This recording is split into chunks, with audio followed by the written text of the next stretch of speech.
Also going to start on the wing capping, exactly the same as the stab. 4 pieces in the wood pack for the ailerons, left and right. 2 on each side. 2 sets of leading edges, left and right. So again, from there to there, and there back to the tip. And 2 tips, left and right. Again, the tips are pretty small, so there's no point in really lightening out these. You know, in the old planes, the tips were quite a bit bigger, so you used to maybe take a bit of material out of those tips, but in this, I don't think it really. By the time we sand that down, there's not much left there anyway. So the same sort of process. I'm gonna lop off the front of this to match the leading edge, and let the leading edge sort of sitting over top of the tip like that, just to keep that front nice and continuous all the way out to the tip, very end of the wingtip. And then we'll split this and join it in the middle like we did on the stab. So I'm going to go ahead and do both wings, get all the glue on, and get these taped up, and just show you what it looks like after the fact. It's basically identical to the stab, so I don't think we need to repeat a lot of the video for that. So there we go, both the wings. Got the capping taped on, setting up, so same sort of assembly. Down around, there's the joint at the kick point on the wing, and then there's the root. Now, you do have to sand this root rib back a little bit. It does protrude over the edge in the same way the tail or the trailing edge one does. There's just a bit of a lip there, so you have to sand that back. But that's all there is to it for the wing, so we'll let those set up. Okay, so I finished the outside capping on the wing. I didn't really show all the work to get that finished up. I think from the stab and the rudder and all the other parts, you get the basic idea of how to do that. Same process, no different. What I'm going to work on the wings now, and this is while I'm waiting for the T-canalizer to set up, but I'm going to get ready to part the ailerons out. So this wing's kind of funny in the sense that being so swept back, you know, the servo cutouts are actually, I believe, parallel to the center line of the fuse or the flight direction. So normally on a double taper wing, I probably would, because it's pretty close, I'd just cut this perpendicular either to the trailing edge or to the root. I wouldn't worry about it, but in this case I'm going to cut it, you know, parallel to the direction of flight. So how do we figure that out? I guess in this case there's two ways. One, we could just take a mark, you know, parallel this back and go, but we'd be trusting that these are parallel and cut properly, which I'm sure they are. Another way is we can pick kind of the trailing edge where it intersects with the root, and we can get a ruler lined up across there, and we can measure 2 other points. In fact, I used the back of the servo box here just as sort of a double check, and I set it at about 70 millimeters and made sure both sides are 70 millimeters. And then, you know, really, as long as that ruler is intersecting both the intersect points of where the trailing edge and the root come, you know, we know that this should be parallel with the wing tube, the exact center plane of that wing. Now we could try to fix it off the wing tube as well. A few different ways. All you want to do is really get some way of getting parallel to there, and then really once you have that, you can use your square, as long as you don't bump your ruler, to just line up and make your mark. So, you know, we can check this servo, and yeah, it's very, very close. So I'm just going to do one wing, and on these are routered. Effectively, where the end of the router is where I'm going to say the end of my aileron is going to be. Once you have both those off, really, that's enough information, because I have one of these tools. It's kind of like a angle finder thing. I forget the exact name of it. But you can use one of these just on the trailing edge, and you essentially can line that up with your mark, tighten it in place, double check that that's correct, and then really you can now go make any of these cutouts or angles the exact same. So I'm just going to use that one as my reference point. It's close enough. As you can see, it's very close to the servo cutout. And then I'm going to go along and I'm going to mark off the tip ones and finish off these root ones. Okay, so I've got all the lines marked off here. So this one, the tip. Now on the tip, what I did is I just extended the forward edge of the capping where it's been routed out right to the intersection of the sheeting and the actual wingtip. So maybe I can zoom in on that and just show you a little bit better. So that's what that looks like.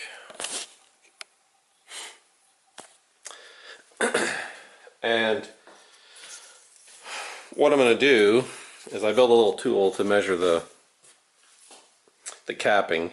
So I'm going to cap each side, so the aileron side and the wing side, with 1/8 inch, and then leave a 1/16 inch gap. So to measure that, I don't really measure it. I just build a tool like this. This is 2 sheets of 1/8 inch balsa and a sheet of 1/16 inch balsa glued together. So that gives me the 2 caps and the space in between. So that way, when I'm all done, I should be really close to that 1/16 inch gap, and it should be pretty even. And so inside of that, I'm going to line that up on that edge, that outer line, and then I'm really going to just draw on the inside, and that's going to be I'm going to cut that whole segment out. So that's what that looks like. Just using that little spacer as a guide. You want to be pretty tight when you measure it on those lines. Like, don't, make sure you probably err on the side of being a bit narrow than too wide.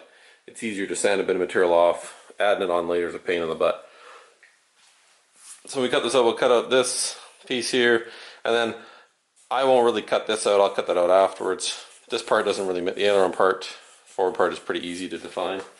And then on the root, I went inside. You could evenly space it along this line. I don't know that it really makes much difference. Really, all you're talking about is the difference of effectively, 1/8 of an inch of aileron surface. So I doubt it makes that big of an impact. You can probably get 1 more degree of deflection, and that'll get you the same result. This way, it's nice and easy. So I'm going to use the shucks now to cut these out on the scroll saw, and I'm going to do it with the bottom, because the shucks on the top of the wing are actually a bit thinner. So I don't, the thicker shucks, you need a bigger throat in your scroll saw to really get in there. These ones, it's a little bit easier to kind of feed that in and cut it along. Okay, so I got my scroll saw. I moved over to my big bench, so I got some more room. I did tape the over the ailerons into the shucks, because as you start cutting these off, the ailerons will start to bounce around. You want that shuck fairly accurate to the position, because we are going to use that, as kind of our neutral point on our cut, right? That way we're pretty close to being, perpendicular to sort of the center line axis of the wing, etc., etc. So I'm going to go ahead and cut this.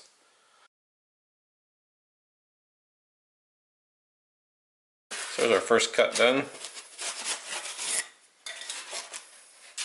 It turns out pretty good. You want to just, give yourself a little bit of room on that line, right? We can always clean that up with a bit of sandpaper. That's what I mean about, don't kind of add more material,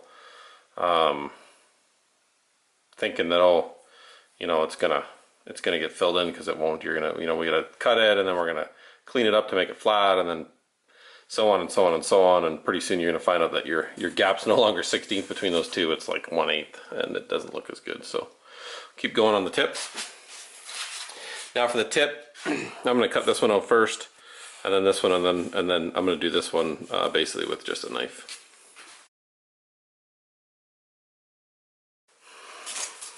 So there's the tips cut out, so quickly go through this with a knife and then that'll be our aileron.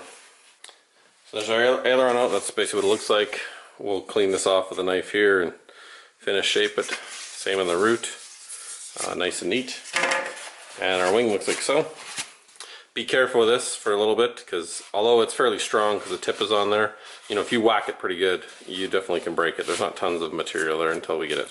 Once you get it capped up and glued, it's okay. There, I cleaned up the edge. I just very lightly, very gently sanded these so they're nice and smooth. That just with a knife and some sandpaper. Same thing in here, just very gently sanded it. So I just want to show you. I have my tool. Right, if I line this up out here, you know, get that kind of snug and get it lined up so the trailing edge is straight where the wing's going to be. I go here, you know, it's just a nice bit of a loose fit, little bit of play in there, but not much. So that's why I say you don't want to make that at all, you know, bigger than necessary, right? Cut inside those lines just ever so slightly and sand them out if need be. Also worth mentioning, at this point, before you get too far along, mark these ailerons which wing they came off of so that you know, and you don't get them confused later on. Although I'm sure we can make them fit on either model, it's just easier and better if they're kind of attached to the same panel throughout their entire life. Okay, so we got both our wings done, so we're pretty much ready to start capping the ailerons and the wings.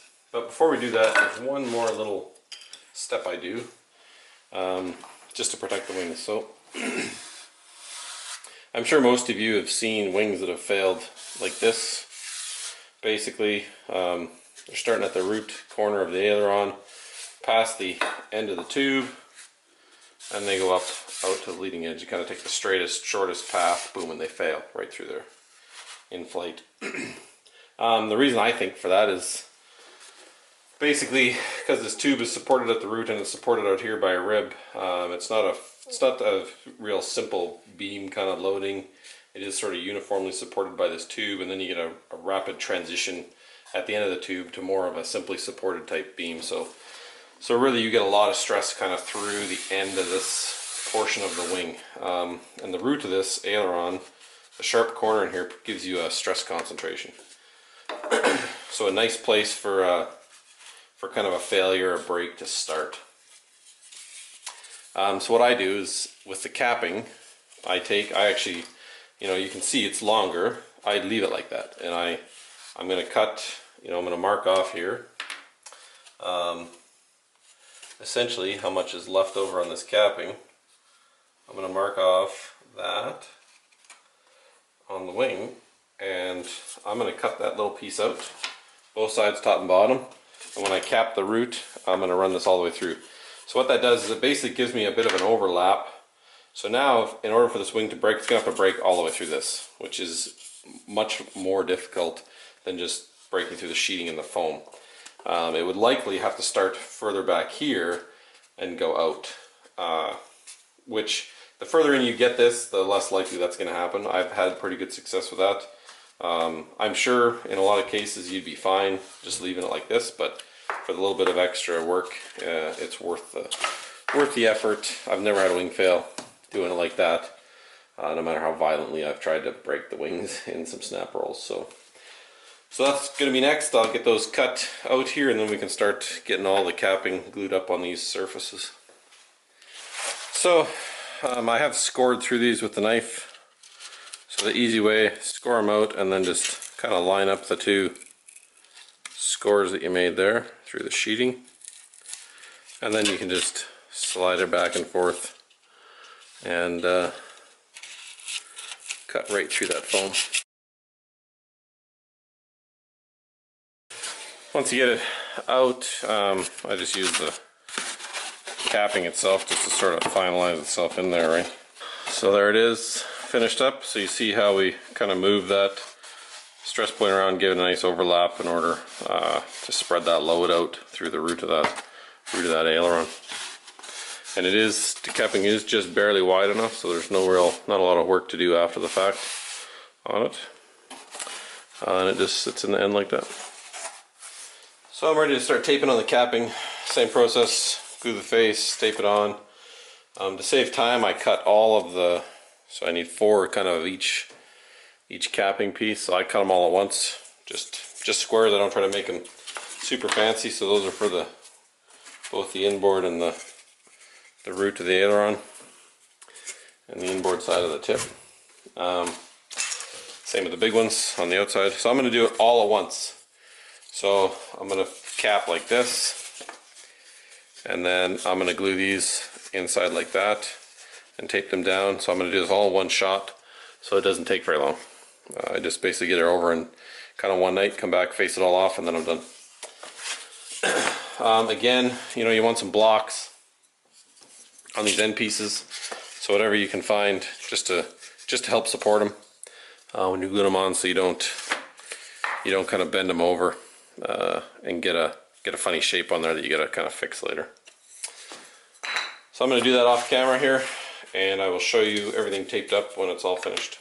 Okay, so there's the wings all done up. There's the aileron capping on both ends and the leading edge, and the same with the wing. There's the root where we've overlapped it, and the tip. So it is a lot of work to do that. It's probably a solid, I'd say 45 minutes to get everything glued up. Okay, so here's one of our wing panels. I've taken the tape off, capping's glued up, ready to go. So same sort of process. We're going to take the planer to work here, get this all cleaned up and sanded down smooth, and show you what both the wing panels look like afterwards. I won't bore you to death with all the work, since you know what it looks like. There's the wing panel, basically not totally finished sanded, but pretty close. Next steps on these would be to bevel the leading and, I guess, trailing edges of the aileron capping, where the aileron's going to get hinged. Servo boxes, and then really final sand and shape. I guess hardpoint in the aileron as well. You'll see the gap turn out pretty good. So basically that's your 16th inch gap on each side, and it's nice and squared up, and the tip looks like so. So you get a little bit of meat on that 1/8 inch balsa to adjust it, adjust the angle if need be. I don't like making them a lot wider than that, or narrower than that I should say, just because you can have some interference if the wood swells up or whatnot. Both sides now I do double bevel. I bevel this and I bevel that. To me it just looks better rather than having one single one, and it leaves kind of more meat on each surface, right? So instead of taking one mostly back and losing most of your capping, you kind of take half and half, right? So I usually do like 15 and 10 or 15 and 15, depending on whether you want kind of that 25-30 degrees aileron throw. That always seems to be enough for snaps and whatnot. So I'm going to go ahead and start working on that. Show you what that looks like. First thing I'm going to do is get the center lines marked off. I just use one of these old Tetra hinge line things to do that. I do use an ink pen just so that ink kind of penetrates the balsa a little bit, and it makes it easier to see as you're sanding it down.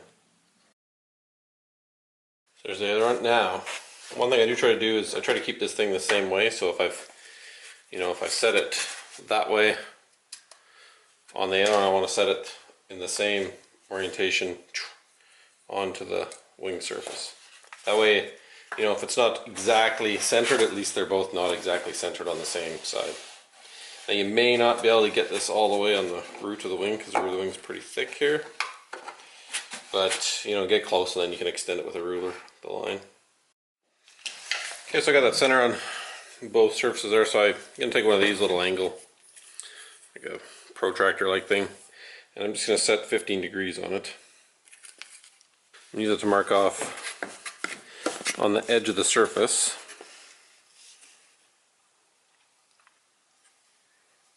Yep, like so. top and bottom.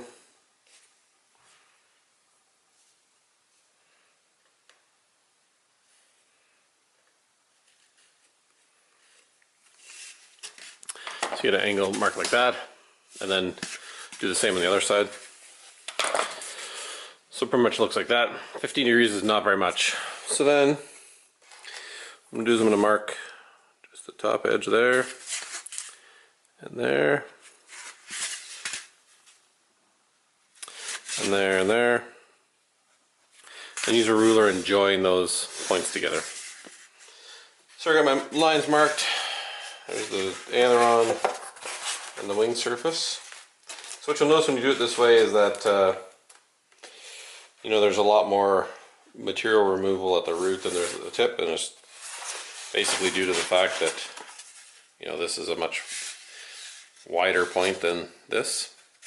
So if you don't do it this way, and you just, let's say you were to just make this the same cut all the way down, the same width, this is 4.5 millimeters, so the same way all the way down, you'd find that when you deflected your surface out at your tip, you would have a gap remaining. It wouldn't be nice and flush all the way along. So when you do it this way, when you deflect that, that gap is exactly the same all the way along. It's perfect. Maybe not totally important, but it's how I like to do it. It takes a little bit of time to measure it all. And again, you can use a tool like this, or if you want to get old school, you can use some trigonometry and basically take the tangent of 15 degrees and divide it by, or multiply it by that distance, and you'll get this distance here. So that's another way to do it. I'm going to go ahead now use a planer to get this close, and then finish shape it with a sanding block. So there's the planer. You know, I've gotten fairly close to that angle. I can still see my line. That's why I like those lines nice and dark. You can see them, and I can still see my center line. So I'm going to go ahead and do the other side, and then I'll take the sanding block to it and just clean it up. You do end up with a few little divots in here from the planer, but that goes away pretty quick with the sanding block. So there's basically, it's sanded up, you know, both sides there. You know, pretty good on the leading edge. Could take a little bit more off here. This is, again, you know, that's why it's handy to have that mark. I can kind of see where I can go a little bit more, so you can clean it up a little bit. And then I'm going to move on to the wing now and finish it off. I got both ailerons on the wing side done. So there's the wing side. So again, pretty close. I got to do a little bit more cleanup on here, but not too bad. So it fits in here. And so just so I can show you that gap that I was referring to there before. You know, if you flex this up right there, it's pretty much all even all the way along there. You could tune it and tweak it a little bit if you wanted to, but it's pretty close. And for throwing, I did bevel 15-15, so I'll throw my little wixie thing on here. 28 degrees, so lots of deflection. I find usually snaps like 25 is probably plenty, unless you want them really, really fast. So that's basically the hinge line. So I'll repeat that for both wings. Then we'll start throwing hinges in there on the ailerons. So the first thing for hinging, we need to mark where they're going to go. So I'm going to use this style of hinge. It's a CA hinge, OK model. I got these from Morris Hobby as well. They're kind of like Radio South ones. So they look like Radio South ones are good as well. They're just hard to get here. Any other, whatever else, like pin hinges, you know, or the Robart ones, whatever works for you, you're comfortable with, doesn't really matter. So what I'm going to do is I'm going to set this first hinge off about 20 millimeters back, and the same on this side. And I'm going to put 5 hinges in here. So to space them out equally, I'm going to measure from where that, you know, if that first hinge sits there and the last hinge sits kind of there, I'm going to get that distance. So it's, in this case it's, you know, 58 centimeters, 580 millimeters. And I want 3 hinges in between, so I got those 2, so that's 5. So 3 in between. So I'm going to divide that number by 4. You want 4 spots, right? There's 1, 2, 3, 4 spots in between there. So you do that, it's 14.5 millimeters each length, and you do that, so it's exactly evenly spaced. Maybe a bit anal, but I like to be precise. So I've marked those off very lightly. So I'm going to go and I'm going to use my hinge guide again to do this same job. So remember which way you used it the first time, so you get it on there right the second time. So we're going to use a really sharp X-Acto knife, and we're just going to slice into that right at that spot.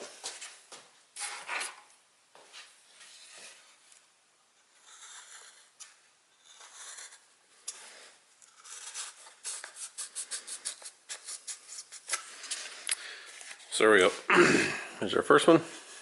So I'm going to do that all the way along both sides, and we'll hinge it up. Okay, so I finished all the slots. Got the hinges pushed in there, you know, just to trial fit it for now. Turned out pretty good. If you do find that maybe you're not getting quite the gap closure, you know, or maybe the throw, you know, you can always go back in and adjust that angle just slightly. No big deal. The route's pretty good. The tip maybe just slightly out at the back here, but you know, a quick run through with sandpaper that'll level that off pretty close.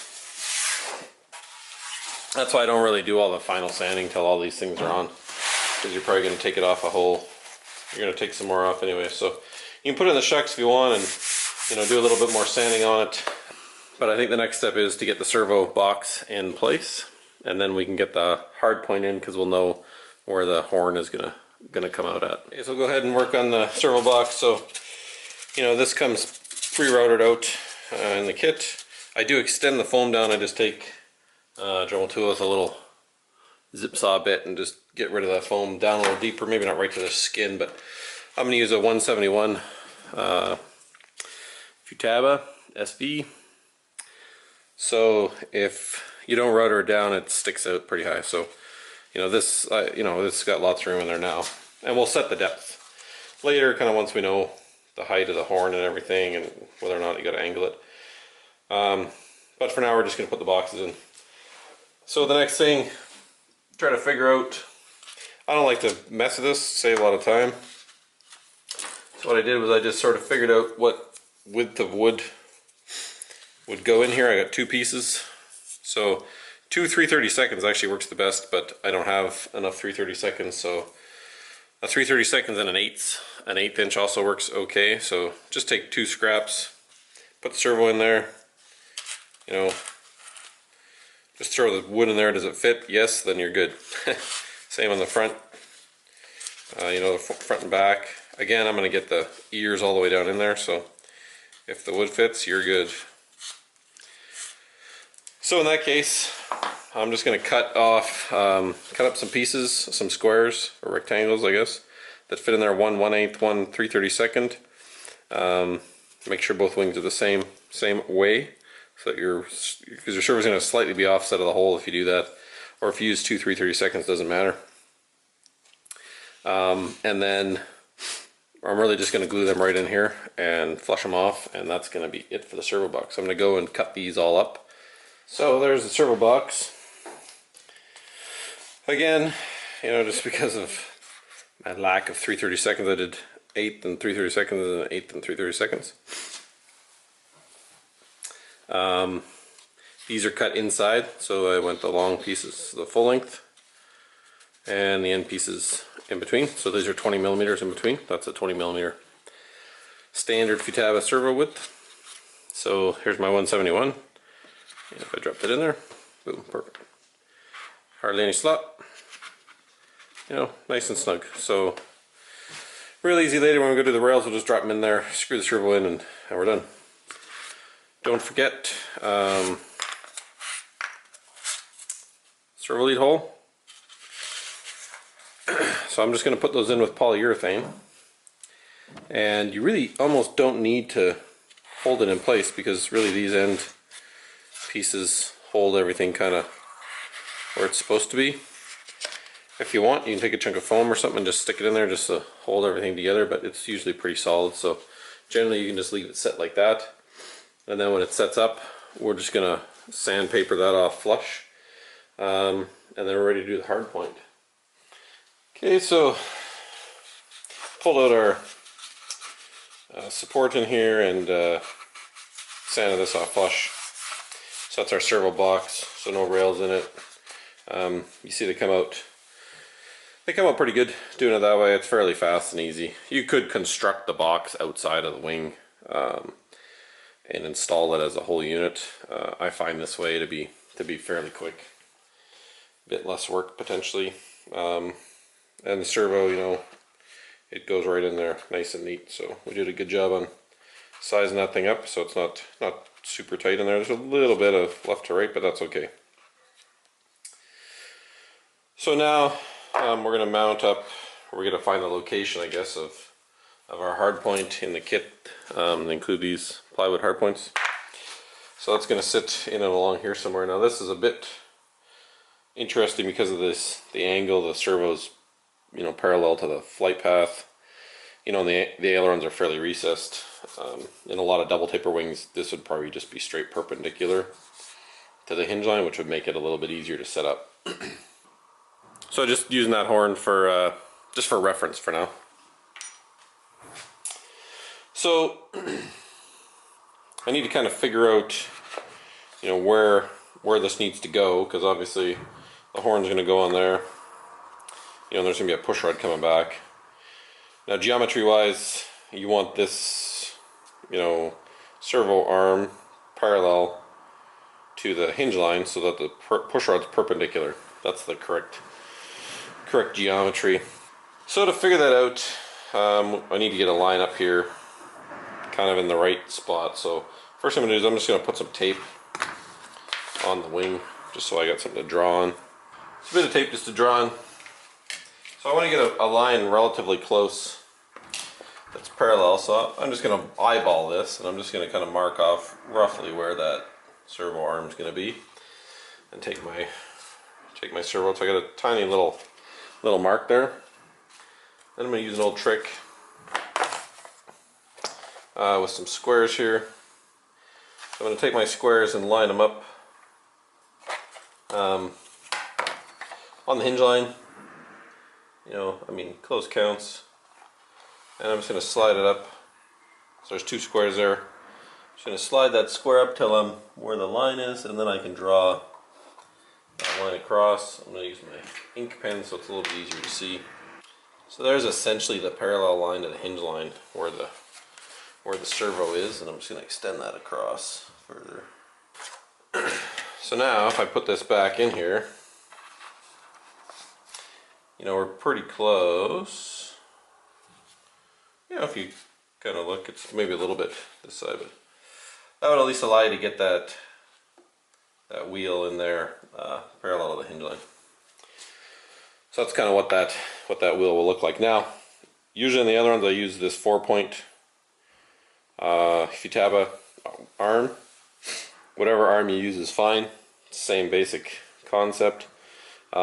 Generally I'm in the outside hole, but I'm going to reference this one inside hole just in case, just so I don't get it too far over if I ever do want to move that in.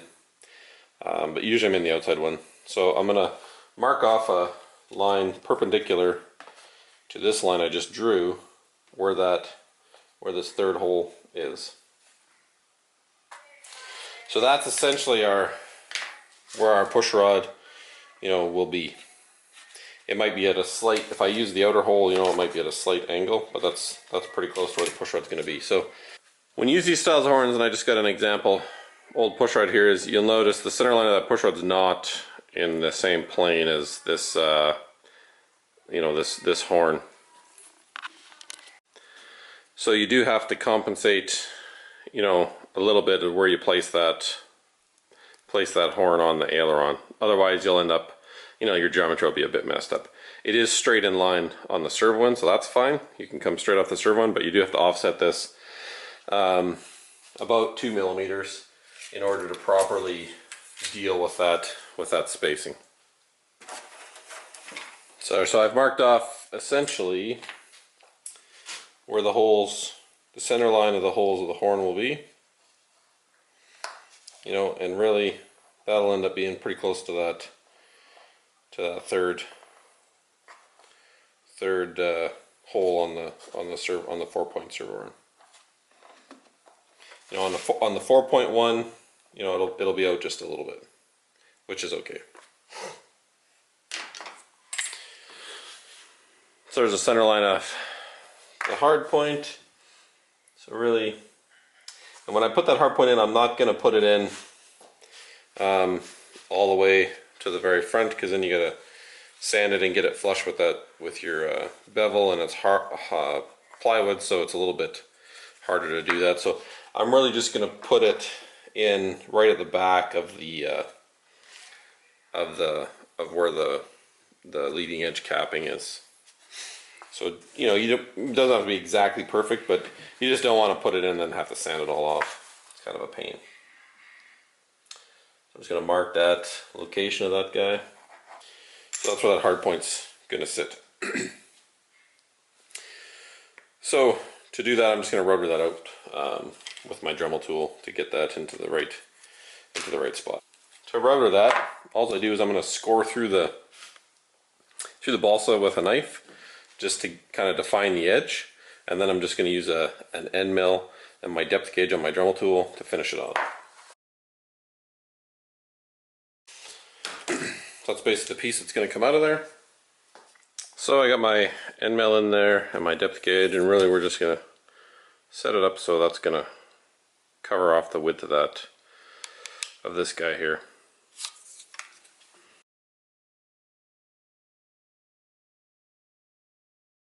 So, and there's the end result. You know, it's a nice surface, and we can just drop that in there. You know, and it fits in there just about perfect. So really, at this point, I just put a little polyurethane glue on the back and the sides, and use a clamp, and just clamp it in there. So I got that glued up there, just to clamp it, a bit of wax paper so it doesn't stick to anything, and then I'm just going to use a big clamp or something like that just to sort of get over there on either side of it. Use the blocks on both sides so you don't damage your sheeting. Obviously, we'll clamp that up and let that finish drying. Okay, so both the wings are done with that. I use the same method for doing the servo box on this panel as well, and for doing the Hardpoint. And I just measured the location of this Hardpoint. I didn't redo the whole angular thing. I mean, basically they'll be the same, in the same position, and the same horn feeding it. So I just left it, just measured it off rather than doing all the extra work. Now, one thing to mention is, why did I put it on this side, not this side? I just put it based on the outside to get it kind of as far away from the root as possible, just so that you're driving the aileron is kind of more in the center, I guess, just to prevent twisting. I don't know how big of a deal it is, but that's always just how I do it. So really, other than some filling and finish sanding and sanding the leading edge and wingtip, which I'll do when I go to finish sand it, you know, these wings are finished, ready to cover as far as I'm concerned. Now, what do they weigh? A lot of you guys are curious. So this panel is 268 grams, as you see it, and this panel is 266 grams, so they're 2 grams difference. So that's just under 9.5 ounces per panel, and just left covering, servo and control horns to do. So they're quite light. I don't know what else you do to make them lighter. It's basically the root rib, you know, and a bit of the balsa wood capping are your only real options. So, and this is all using parts from the kit. I didn't replace anything. I didn't use anything different. I just used balsa I had in my scrap bin. So I'm not going out of my way to make them super light or anything. So basically, the kit, that's the kind of weight you can expect to be at. I'm not going to do the trailing edge. I'm going to leave it just as foam like this, and I'll just cover on top of it. I've never had a problem doing that, and it just saves me a bit of work. So that's it on the wings. I'll do more video on the finishing process when I go get around to covering. But for now, I'm going to put those aside and continue working on the rest of the model.